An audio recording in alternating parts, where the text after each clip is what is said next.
भारतको असम राज्यकी 8 वर्षीय बालिका विनिता छेत्रीले बेलायतको चर्चित रियालिटी शो ब्रिटेन गॉट ट्यालेन्टमा आफ्नो नृत्य प्रस्तुतिले सबैलाई मन्त्रमुग्ध पारेकी छिन्। उनको अद्भुत प्रतिभाले निर्णायकहरू र दर्शकहरूलाई प्रभावित मात्र पारेन, असमका मुख्यमन्त्री हेमन्त बिश्व शर्मा लगायत धेरैले गौरवान्वित बनाएको छ।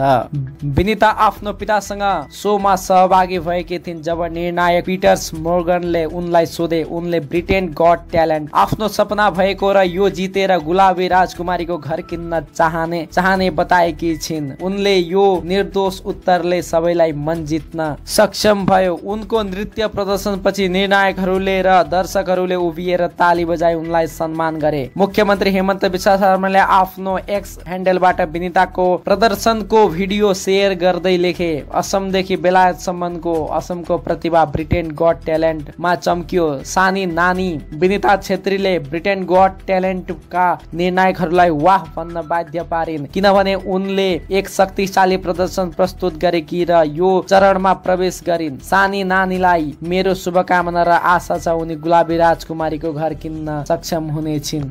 नागाल्यान्डका पर्यटन र उच्च शिक्षा मन्त्री तेमजोन इङमा आलोङले पनि विनितालाई प्रशंसा गर्दै एक्समा लेखे, सिर्फ 8 वर्षको उमेरमा विनिता छेत्रीले ब्रिटेन गॉट ट्यालेन्ट जस्तो मञ्चमा आफ्नो अद्भुत प्रतिभा प्रदर्शन गरेर आफ्नो सपना साकार पारी छिन्। यो यात्राले लाखौंलाई प्रेरित गर्ने छ, यो प्रमाणित गर्ने छ कि सपनाहरू कुनै सीमा हुँदैन। चम्किरहनुहोस् सानी तारा। विनिताले पनि आफ्नो इन्स्टाग्राम ह्यान्डल मार्फत मुख्यमन्त्रीको प्रशंसा प्रति आभार प्रकट गर्दै लेखिन्, जब कडा मेहनत प्रतिभासँग मिल्छ उसले निस्सन्देह जादु पैदा गर्छ।